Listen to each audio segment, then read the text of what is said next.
seguimos fortaleciendo las relaciones bilaterales entre la República Dominicana y la República de la India. Señores y señores, buenas tardes. Reciban una cordial bienvenida a este Ministerio de Relaciones Exteriores, donde seremos testigos de la conferencia magistral sobre la política exterior de la India. Saludamos al excelentísimo señor Roberto Álvarez, Ministro de Relaciones Exteriores de la República Dominicana. Excelentísimo señor Subramahayan Jaishankar, Ministro de Relaciones Exteriores de la India. Excelentísimos señores miembros del Cuerpo Diplomático y organismos internacionales acreditados ante el Gobierno dominicano. Viceministros, directores y demás altos funcionarios de la nación que nos acompañan, invitados especiales. A continuación, damos inicio con las palabras de apertura de esta conferencia a cargo del excelentísimo señor Roberto Álvarez, Ministro de Relaciones Exteriores.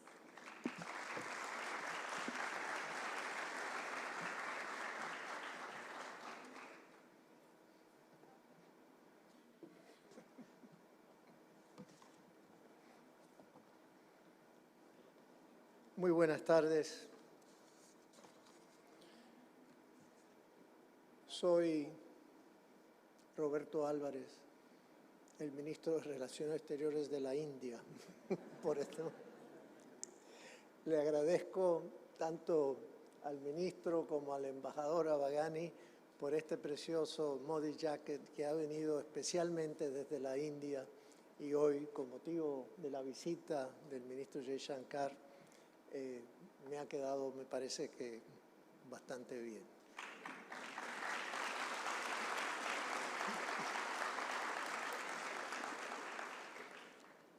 Ministro Jaishankar, Ministro de Relaciones Exteriores de la India, embajador Abagani, embajador de la India en República Dominicana, David Puig, embajador dominicano en la India, distinguidos jefes de misiones diplomáticas acreditados en República Dominicana, queridos embajadores y embajadoras, ministros, viceministros, directores, representantes de organismos internacionales, rectores de las diferentes casas de estudio que nos acompañan, embajador,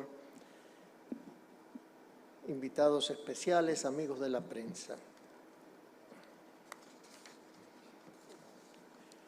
Exactamente cuando más se necesita un nuevo orden internacional más justo, equitativo, ágil, descentralizado y sostenible, se ha iniciado un incremento del mercado armamentista, dejando al desnudo la fragilidad de los avances logrados por la comunidad internacional.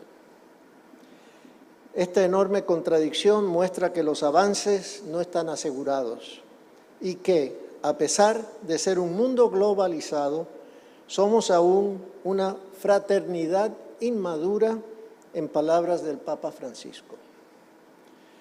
Dada la gradual y progresiva erosión de ciertos valores fundamentales que hoy continúan siendo violentados flagrantemente, se han generado crisis multidimensionales para las que no hay respuestas efectivas por parte de los organismos internacionales. Se ha ocasionado una fragmentación de los esfuerzos de la comunidad internacional que obstaculiza las grandes ideas, fundamentos y proyectos para el progreso de la humanidad, como los Objetivos de Desarrollo Sostenible, la Agenda 2030. Ante esta incierta realidad se propagan como pólvora al viento los discursos revisionistas que cargan contra los valores e instituciones democráticas, relativizan los derechos humanos, tildándoles de valores occidentales de origen imperialista. Esta retórica pretende anular la conciencia histórica, olvidando de manera sesgada el extenso legado humano desde tiempos inmemoriales de lucha por la justicia frente a la arbitrariedad, por la igualdad frente a los privilegios y por la libertad frente a la represión. Este legado fue dando forma a instituciones embrionarias hasta desembocar en la arquitectura internacional que hoy protegen esos valores si bien aún inadecuadamente. Desde íconos universales como Mahatma Gandhi y Nelson Mandela, hasta activistas jóvenes como Malala Yousafzai y tantos otros, las luchas universales por vivir en un marco de libertad, justicia e igualdad que permita a todo ser humano desarrollarse de manera integral y con respeto a su dignidad, nos ha caracterizado como especie.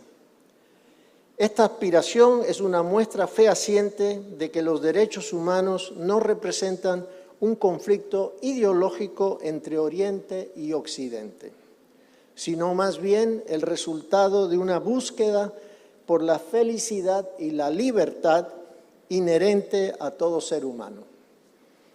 El concepto de multipolaridad en el orden internacional guarda en sí una dura crítica a los crímenes del colonialismo y el imperialismo.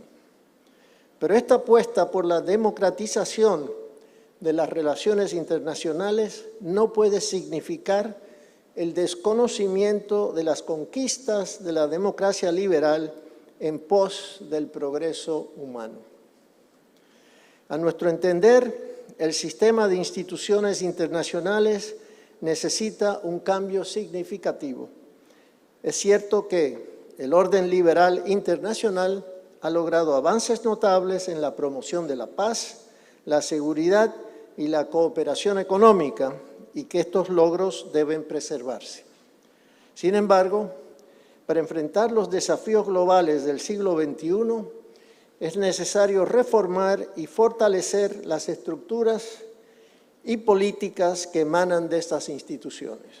En particular, se necesita trabajar y repensar sobre las siguientes áreas críticas, entre otras: la adaptación al cambio climático, la agilización y flexibilización de las acciones humanitarias, sobre todo en casos de hambruna, pandemias, desastres naturales y conflictos, la adaptación a la disrupción tecnológica y la ampliación de los esfuerzos y recursos de todo tipo destinados a lograr los objetivos de desarrollo sostenible, el acceso adecuado y en términos asequibles al financiamiento internacional, sobre todo el que proviene de los organismos financieros multilaterales, para los países menos adelantados y en particular para los de renta media, de forma tal que puedan solventar los grandes retos que enfrentan y cómo encarar finalmente de forma adecuada el gran peligro que pende sobre la humanidad por la amenaza de una guerra nuclear. El sentido de nuestra propuesta es que los organismos internacionales sigan fungiendo como garantes de que las dinámicas políticas, cualesquiera que sean, se enfoquen en la dignidad humana, la libertad individual y la justicia. Pongo como ejemplo la disrupción tecnológica, que no puede tratarse como un reto local, sino como una demanda universal. Como ha dicho Yuval Harari, si no se revierte la tendencia actual del control y uso de los datos personales que poseen las grandes tecnológicas, llegará un momento en el que la combinación de la inteligencia artificial y la biotecnología pueden llevar al control de las emociones y el pensamiento de las personas. Es necesario que el sistema internacional evolucione hacia un orden más horizontal y ágil. Esto implica una mayor participación de los países en desarrollo en la toma de decisiones, una nueva arquitectura financiera global que no penalice a los países de ingreso medio y una mayor flexibilidad en la forma en que se abordan los problemas globales. Sin embargo, este cambio no debe socavar los valores fundamentales de la democracia y los derechos humanos que se encuentran en el centro de muchas de estas instituciones. La Declaración Universal de Derechos Humanos y los organismos encargados de su protección, así como los distintos pactos en materia de derechos humanos, son conquistas fundamentales de la humanidad. Por tanto, es esencial preservar y profundizar estas instituciones mientras se trabaja en mejorar su eficacia y relevancia en el siglo XXI. Un enfoque que combine la protección de los valores democráticos y los derechos humanos con la adaptación a las nuevas realidades globales puede asegurar un orden internacional más justo y equitativo. En este sentido, nos unimos a la postura de Amartya Sen, quien define la democracia como el gobierno por discusión, en cuanto es el razonamiento público, abierto, libre y horizontal, el que genera legitimidad por su capacidad de proteger las libertades civiles y de promover la mayor igualdad social. Incluir las cuestiones éticas en los debates sobre el orden internacional y el vínculo entre el desarrollo global y los valores de la democracia deliberativa serviría como contrapeso a las tendencias que fragmentan a la comunidad internacional y nos permitiría trabajar por el desarrollo para todos los hombres y todo el hombre, como sostiene Sen.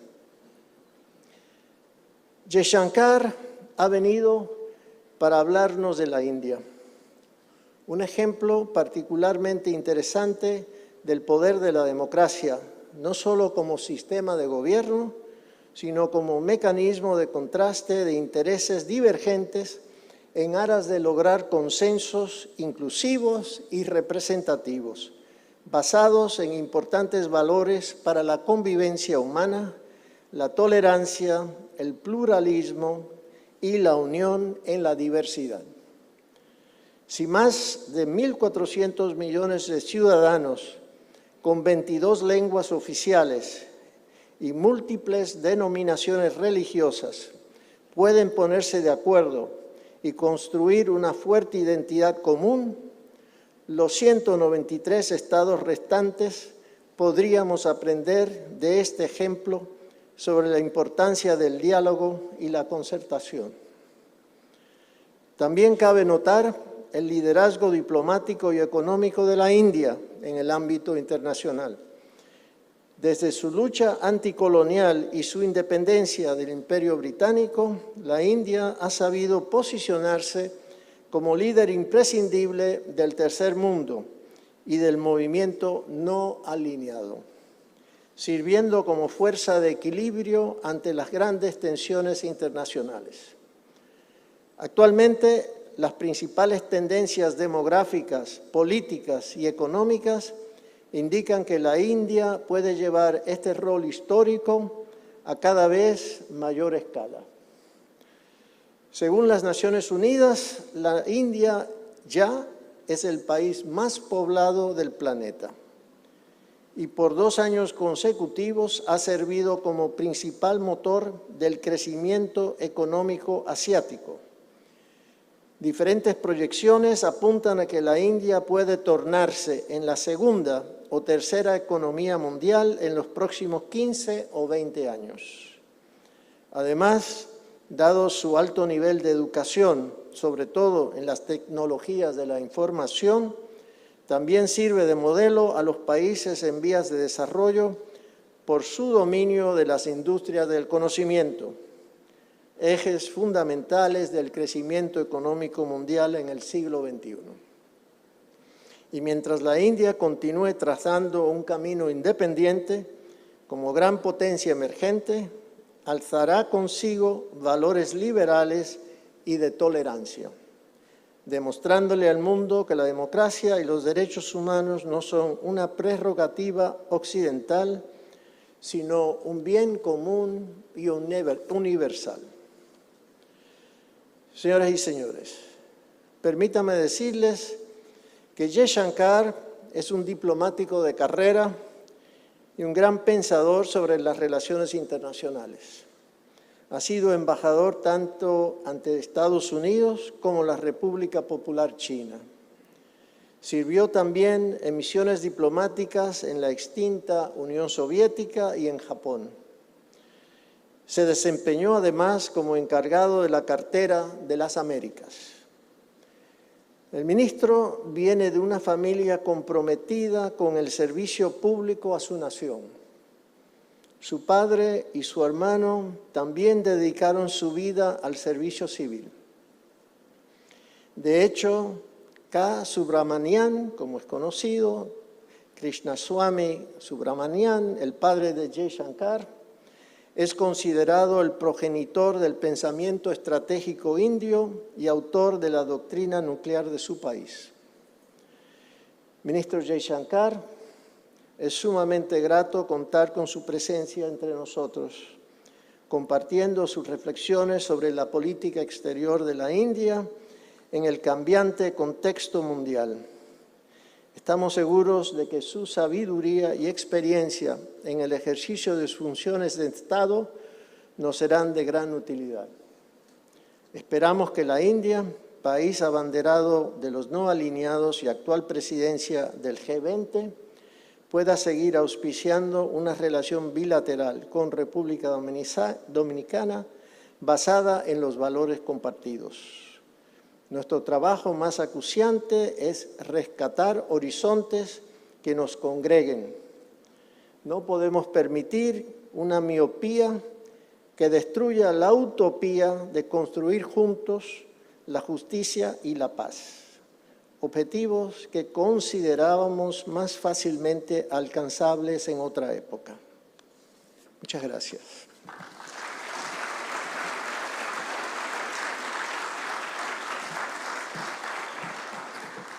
Agradecemos las palabras del señor ministro Roberto Álvarez. A continuación cedemos el podio al señor Jay Shankar, ministro de Relaciones Exteriores de la India, quien nos honra con su conferencia magistral sobre la política exterior de la India.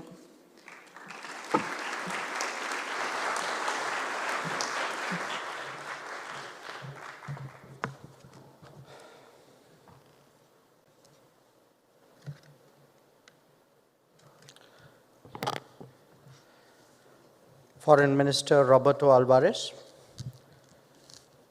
Vice Ministers from the Foreign Ministry, Excellencies, members of the Diplomatic Corps, colleagues in diplomatic service, I'm really very, very pleased to be here today in your company at this event which the Diplomatic School has organized, because it has brought together all of us who are united in the choice of diplomacy as our chosen career.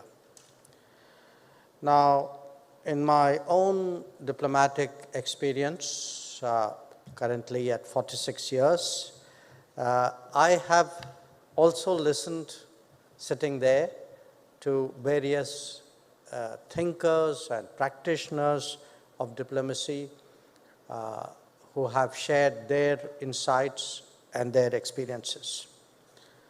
And many of them were from regions and cultures different from my own. And I must say that over a period of time, they helped to broaden my perspective. I therefore very much hope that today's session too would be approached and perceived in that same spirit, that we would have at the conclusion of my talk an open and energetic conversation on the issues of the day. Now, to start that off, let me offer my thoughts on three themes. One, how does India approach the world and secure its growing global interests? Two, more specifically, how is India engaging Latin America? And three, what should India, today's India and tomorrow's India, mean to you? Now, like any other country, India's most pressing priorities are obviously in its neighborhood. Given its size and economic strength, it is very much for the collective benefit that India takes a generous and non-reciprocal approach to cooperation with smaller neighbors. And that's exactly what we have done in the last decade under Prime Minister Modi. And this, in our region, has come to be known as the Neighborhood First policy. It has seen a dramatic expansion in connectivity, in contacts, in cooperation across the region. The exception to this, of course, is Pakistan in view of the cross-border terrorism that it supports. But whether it is the COVID challenge or more recent debt pressures, India has always stepped up for its neighbors. The case of Sri Lanka, where it has extended more than $4 billion of economic support, is notable recently. Beyond South Asia, India is developing the concept of extended neighborhoods in all directions. With the ASEAN, this has taken the form of what we call the Act East policy that has opened up a pathway to a deeper engagement with the Indo-Pacific that is being pursued, amongst others, through a mechanism called the Quad. Towards the West, there has been a perceptible intensification of India's relationship with the Gulf and with the Middle East. One reflection of that is a new grouping called I2U2, comprising of India, Israel, UAE, and USA. These two regions on either side have emerged as major trade and investment hubs for India. About 8 million Indians live and work in the Gulf. But the relationship is much more than economic. It encompasses security, technology, and strong people-to-people ties. To the south, the outlook that shapes India's thinking goes by the acronym of SAGAR. This is an Indian word for oceans. For the first time in 2015, Prime Minister Modi articulated a comprehensive view that spanned the entirety of the Indian Ocean and its islands. These subsequently became the building block for the Indo-Pacific vision that emerged thereafter. To the north, India has been similarly pursuing a strategy of connecting to Central Asia more effectively, and this has taken the form of structured engagements across multiple domains. These concentric circles of priority give you a conceptual sense of Indian diplomacy, and one that we have pursued very assiduously over the last decade. But at a higher level, we are also practicing the approach of engaging all major centers of power. Such multi-alignment reflects the reality of multipolarity. Obviously, each engagement has its own particular weight and focus, but whether it is the United States, Europe, Russia, or Japan, we are trying to ensure that all these ties, advance without seeking exclusivity. China falls in a somewhat different category because of the boundary dispute and the currently abnormal nature of our ties. That is an outcome of a violation of agreements regarding border management by them. The rise of China and India in a parallel time frame is also not without its competitive aspects. When India looks at other regions, be it Africa, the Pacific, or Latin America, much of what is happening can be explained as the emergence of India's potential global footprint. In many cases, it is the result of autonomous forces such as business or mobility. In others, it is part of a more considered strategy of deeper engagement. As an illustration, in recent years, we have opened 18 new embassies in Africa alone. Our development partnership today covers 78 countries and is reflected in almost 600 projects globally. I will address our engagement with Latin America separately. While much of the diplomacy is understandably bilateral, let me emphasize that India has always been a staunch votary of multilateralism. We believe that this is fundamental to the maintenance of global order. Our contributions have been significant over the years, especially in peacekeeping. The challenge, however, is the resistance to reforming multilateralism, particularly the working of the United Nations and its bodies. The longer this carries on, the weaker multilateralism will become. One sign of that is the growth of minilateralism and plurilateralism. More countries are going to find arrangements among themselves on pressing issues when they find that the United Nations cannot rise to a challenge. Overall, India is a nation that is deeply committed to promoting collective solutions for global good. Our presidency of the G20 this year is devoted to focusing on the real challenges to global development and global growth. Allow me now to say a few words about India's engagement with Latin America. In the last decade, there has been a conscious deepening of this process. We have had 33 high-level visits from India to the region, 6 each at the level of President and Vice President, and 4 at the level of Prime Minister. In turn, we have hosted 37 high-level dignitaries, 7 at the level of President.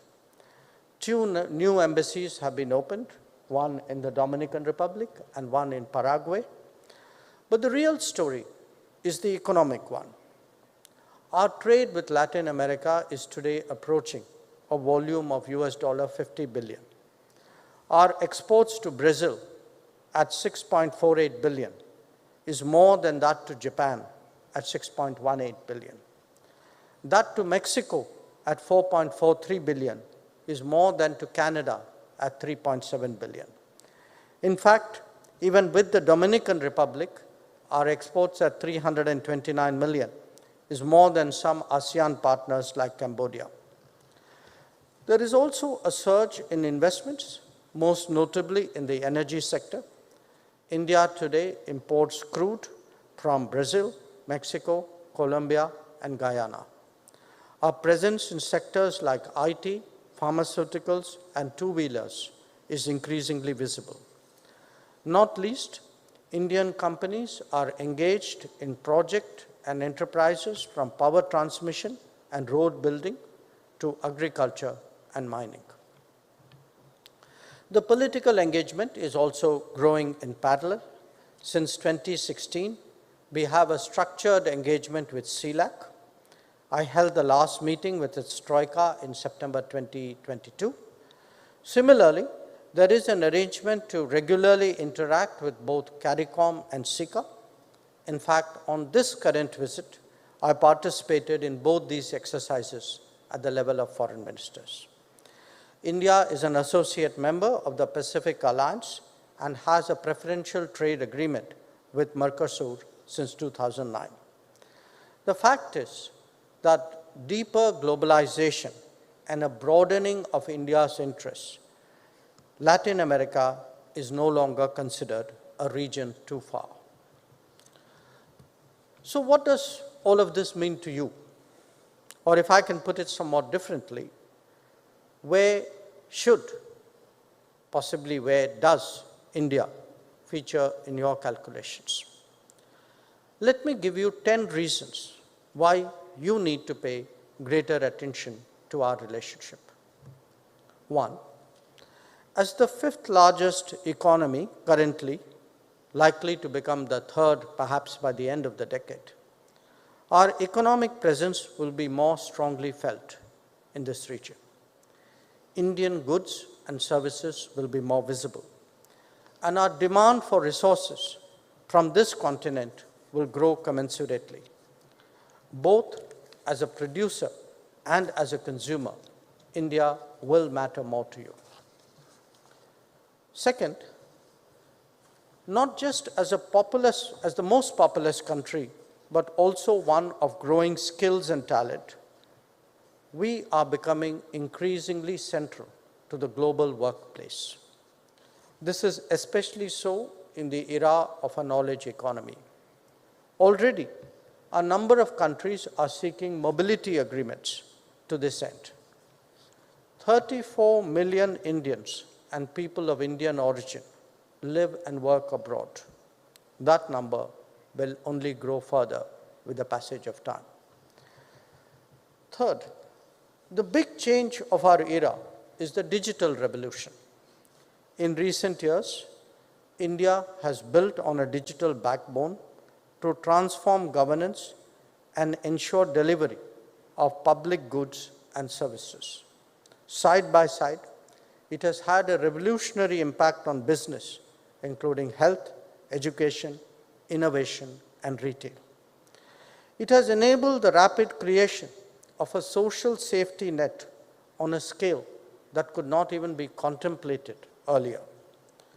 Today, India is executing programs whose beneficiaries number approximately the populations of many major countries, sometimes even continents. This democratization of technology has also led to an empowerment with deep social consequences.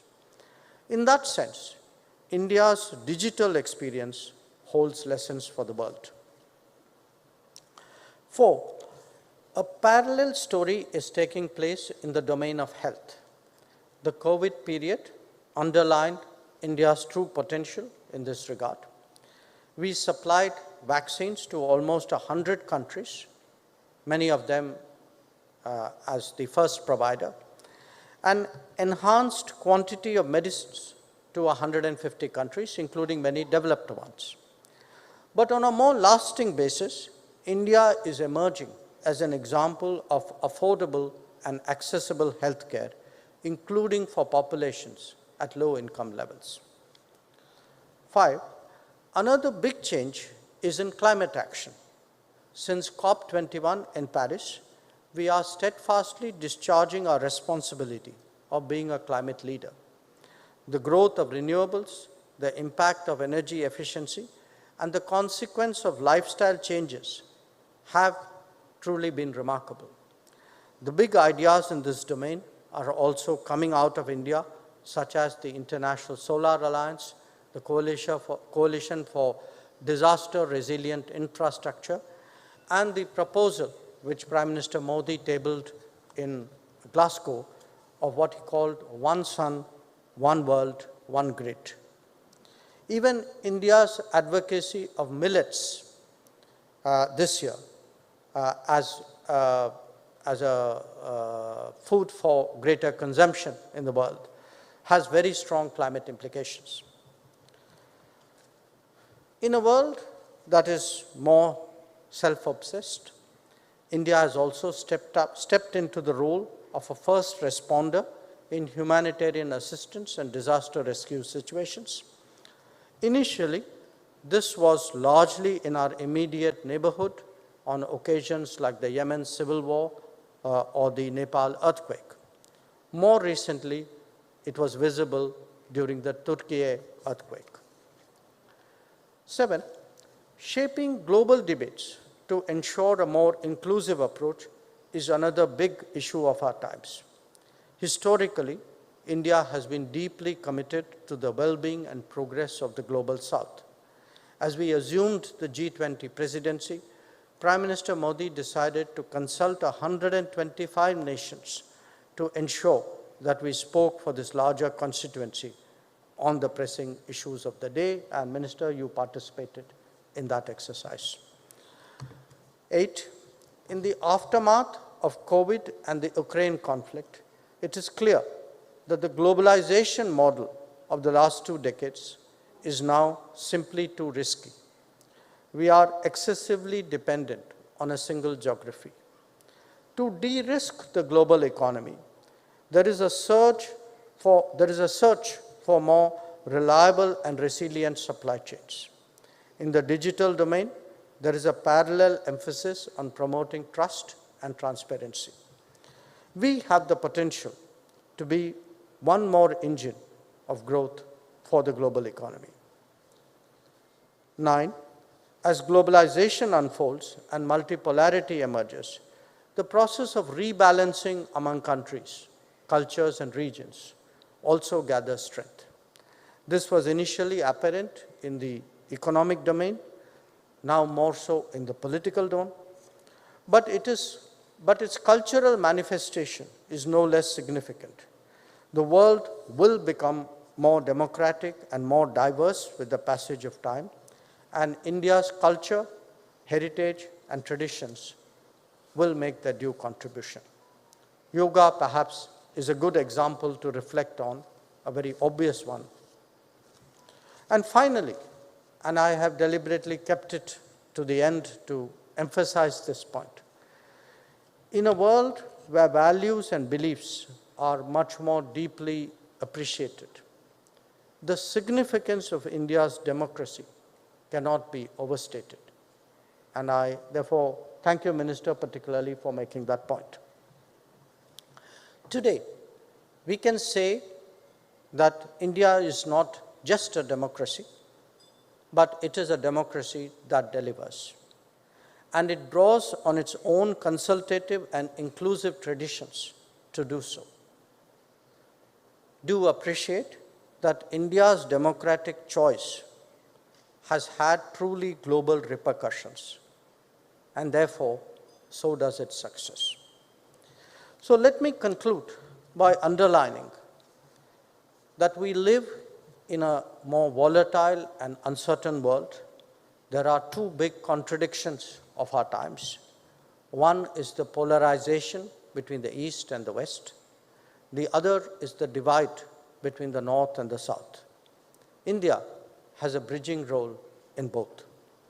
Its ability to engage multiple and competing interests makes its position relatively unique. To varying degrees, that too serves as an example. So I hope that these remarks have given you all some food for thought.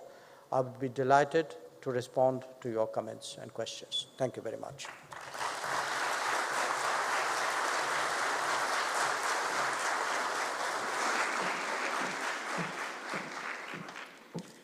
Agradecemos la exponencial disertación del señor ministro Jaishankar y abrimos este espacio de preguntas y respuestas.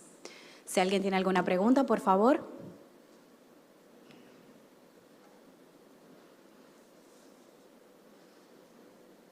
Allá, el equipo de protocolo, si me puede asistir, al fondo.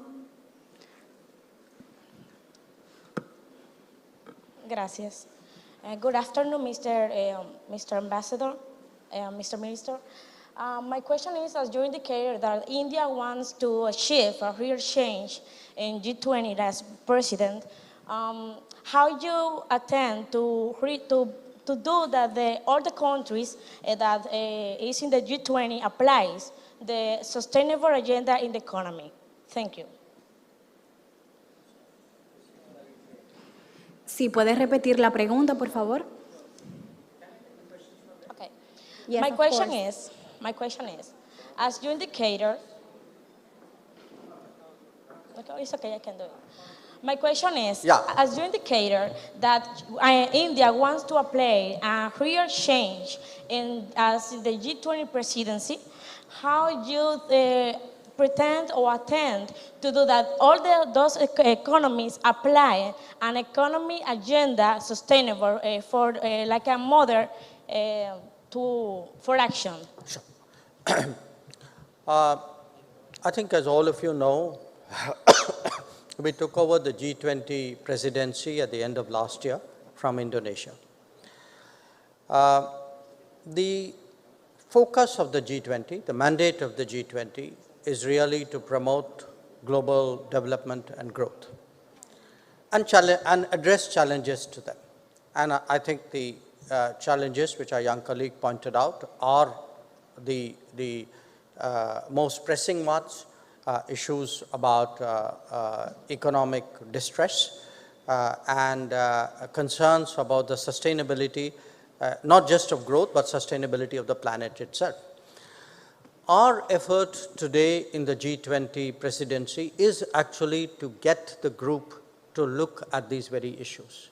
Now we understand that there are many other things which are happening in the world. We fully acknowledge the gravity of those issues.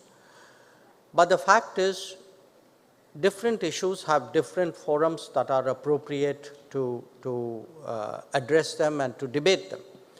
G20 is supposed to focus on growth and development. So we would like it, and we are seeking in the multiple tracks of the G20 to get it to focus on energy security, food security, and fertilizer security, because those are three very pressing concerns. Another big issue today is the debt situation of many countries, not just the least developed countries, but also some middle-income countries. There are concerns about trade disruption and the resilience of supply chain. There is a pressing need for reforming the multilateral development banks and stretching their capital to encourage more lending. And when it comes to climate action, also to find more concessional ways of making climate finance available. So these are the issues, and it is precisely because we have the desire to get the G20 to be on the right track and looking at these issues, that we did the consultation that I spoke about, what we call the Voice of the Global South, and discussed, engaged 125 countries of the Global South, so that we had a consolidated sense of their concerns. And a lot of what we are articulating today in the G20 is actually the result of that exercise. Muchas gracias. ¿Alguna otra pregunta?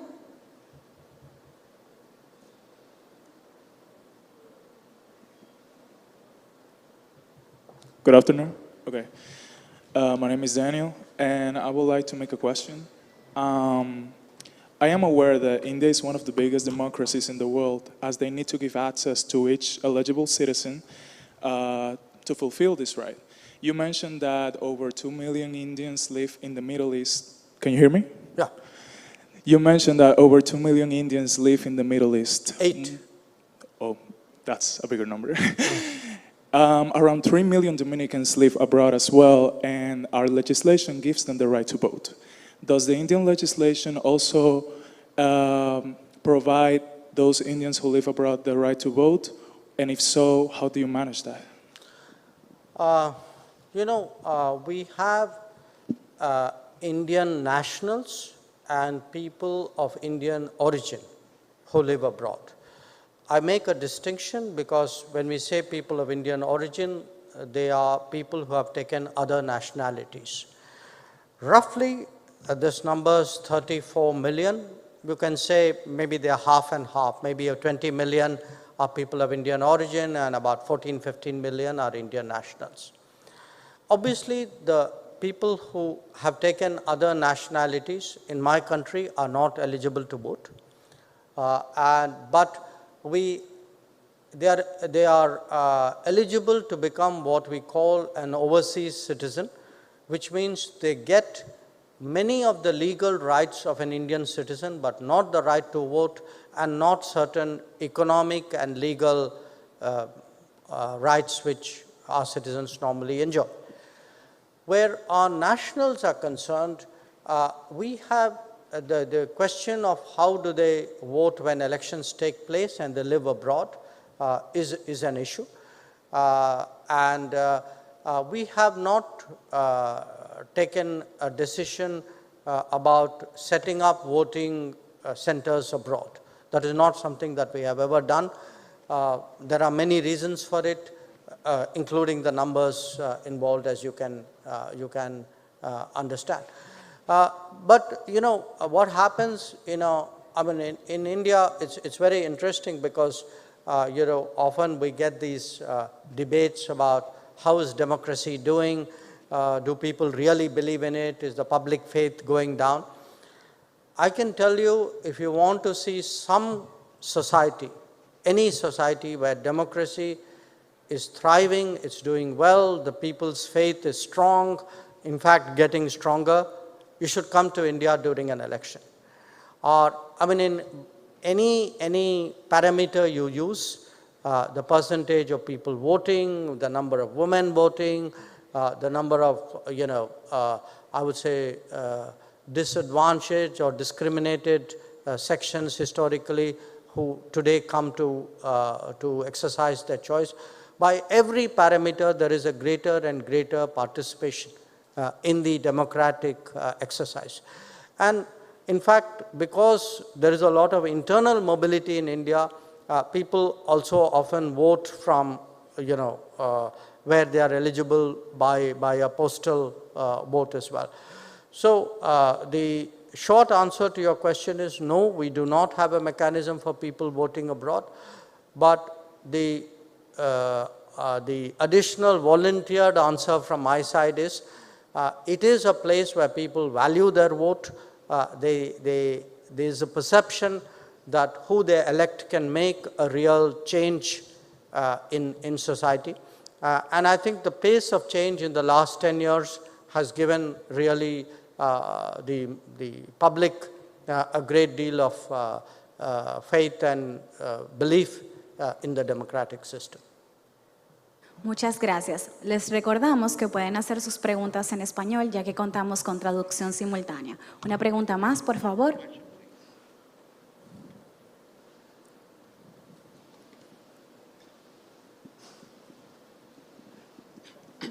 Hello, good afternoon again. One more time, Your Excellency, Minister Jaishankar, welcome again to the Dominican Republic. And as I said this morning, coming from India, the land of the Veda with the greatest knowledge of life, it's extremely important to know how India, or which strategy, and as I told you this morning, I have lived in India, so I quite well know the country, how India is planning to have stronger approach with Latin America, specifically Dominican Republic and Latin America in general. What is your strategy to more engagement, more students go to India, more Indians come in here, exchange of culture? How you being the land of yoga, how can you work for peace? How can you intervene not only Ukraine, Russia, South Sudan, Myanmar, Yemen, and so many conflicts, but specifically Russia, Ukraine. Russia has been your partner since the 1970s. And how can you approach peace, and how can you work into more organic agriculture and engagement in sustainability, which I know India is doing a great effort, and we hope to see Narendra Modi in Dominican Republic. Okay, I broke up your question into three parts: yoga, Ukraine, and Latin America. Okay, so let me start with the yoga, because in 2014, when Prime Minister Modi became Prime Minister, I was at that time ambassador in Washington, D.C. He had come on a visit to the UN General Assembly and to Washington. And that was when he first brought up the idea of an International Day of Yoga. To be very honest, I don't think any of us in the room had quite thought about it the way he did. And the way he did was that yoga was a very good example of how a tradition or a culture has spread across the world. In many cases, it has got localized. It has taken different forms. But it is a great binding factor. It's a great uniting factor. And the next year, we moved the UN to pass a resolution on this. I must say we got unanimous support from all members.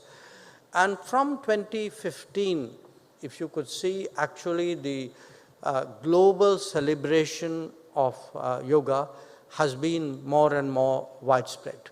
In fact, last year we had a series of events so that as the sun rose, and we do this on June 21st, as the sun rose on the international date line, starting from there we tracked yoga events right through the world till the end of really the end of the date line, you could say. Now, I'm saying this to you partly to encourage you on June 21st, all of you, to turn up for the yoga event, which I'm sure the ambassador will enthusiastically organize. But also because often, there is a lot in our culture and our traditions which can make a real difference. During COVID, during COVID, we saw a lot of people in deep stress or depression or, a sense of being constrained. And you actually had a much greater interest in wellness practices, in actually not just physical fitness, but a comprehensive physical, psychological, mental. So I know this is an international relations talk, and I'm giving some health advice here, but I point this out to you as a subject where actually international cooperation has helped propagate yoga, and it's the same spirit with which today we are approaching millets. Millets is a food grain which very large parts of the world ate before rice or wheat came into their lives. There is today a growing food shortage. The consumption of the world is not keeping pace with the food grain production, and to the extent that something healthier and something which requires less water, which is more carbon friendly, is expanded, its production is expanded. That's probably good for the world. So that's your first answer.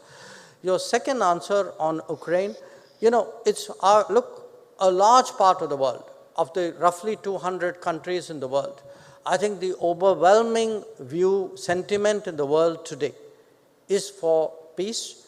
It is for an end to the fighting. It is to a return to the negotiations. But the truth is also it is easier said than done.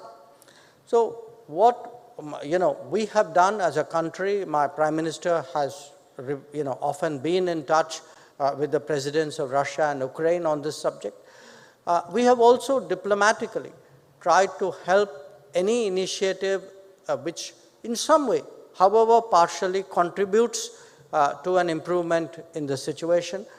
This could be like the Black Sea grain corridor or the efforts today to ensure the flow of fertilizers or ensure the safety of the nuclear power plant which is in the conflict zone. So I think it's we need the countries who are concerned, rightly concerned about this, need to keep making those efforts because it is not something we can ever afford to give up on. Your third issue, Latin America, I partly addressed it in my remarks, but I do want to say this. Look, the Indian economy, a $3.5 trillion economy, which is going to grow between, 6.5% to 8, 9%. It's going to make a global impact. This is not rocket science. After all, you saw this in the last decade or two with China. So the fact is that with every decade or half a decade, the presence of India in some form, the economic presence of India, as I said, as a consumer, as a producer, as a contributor, that is going to grow. So my challenge today as Foreign Minister is having been brought up with a belief that some regions of the world are very far away, which in a globalized and a technology-driven world is not anymore the case. How do I encourage an understanding of this region? How do we have those exchanges which you talk about, which we really believe in?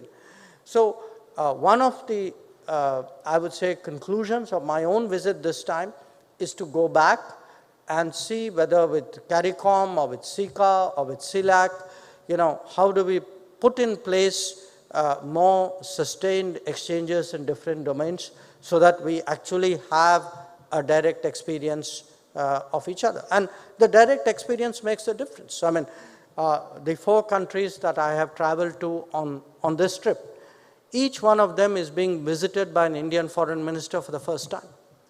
And I can tell you that at the end of my visit, I would carry away an understanding and empathy, which I would not have got despite my best intent by sitting in Delhi and reading my briefing books. So there is no substitute for physical interaction, for exchanges, and that is something that we will be putting an emphasis on. Muchas gracias. Recibiremos una última pregunta, ya que por cuestiones de tiempo estamos un poco retrasados. El equipo de protocolo, por favor, si me asiste. El director Ricardo.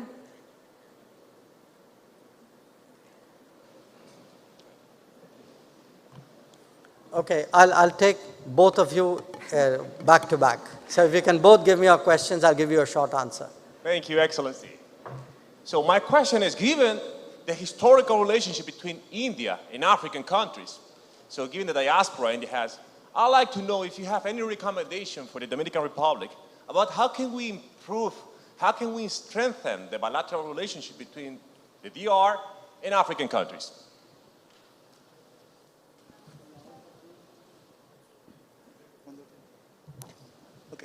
Gracias. La pregunta mía es sobre energía. La India tiene una gran cantidad de plantas nucleares y actualmente en Europa algunos países como Alemania han desmontado su sistema de energía nuclear para uso civil. Me gustaría saber qué experiencias podría compartir con nosotros y con que queremos en República Dominicana llegar a utilizar en algún momento este tipo de energías.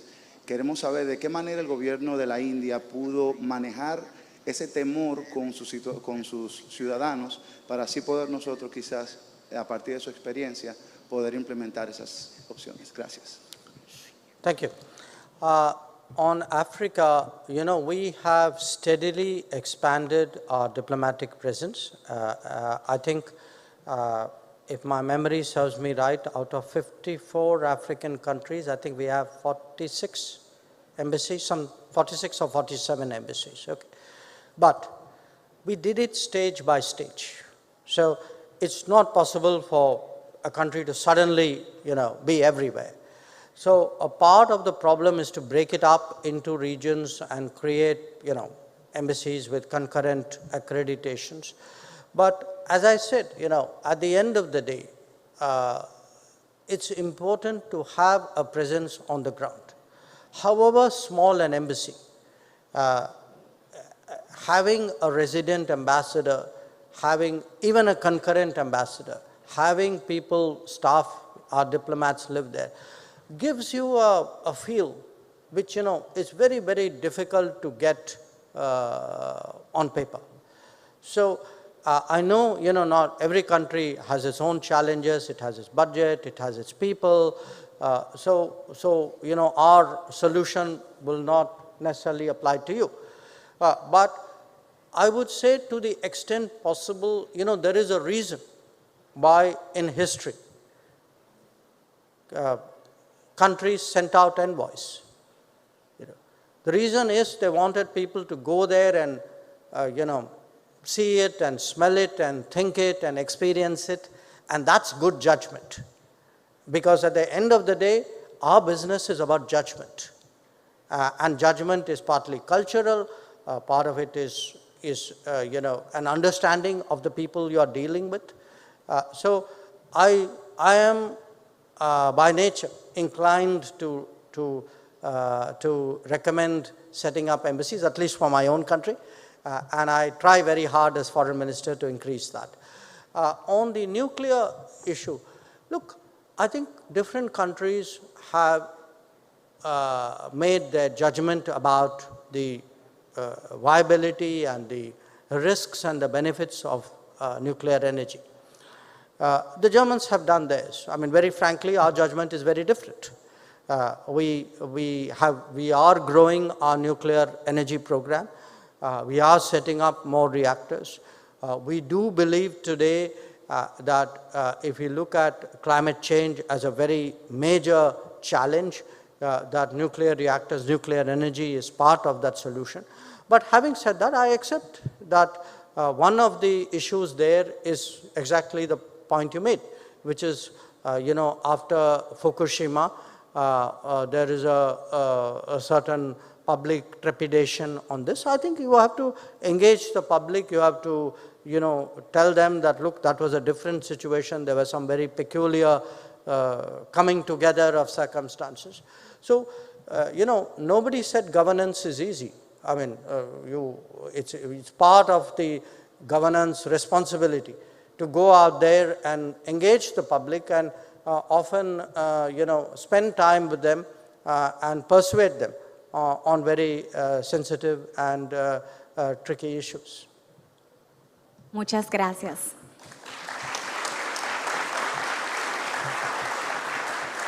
Y con estas palabras damos por concluida esta conferencia. Queremos expresar nuestros más sinceros agradecimientos a todos y cada uno de ustedes por acompañarnos en la tarde de hoy y por haber sido testigos de ese trascendental acontecimiento para nuestros países. Que pasen feliz resto del día.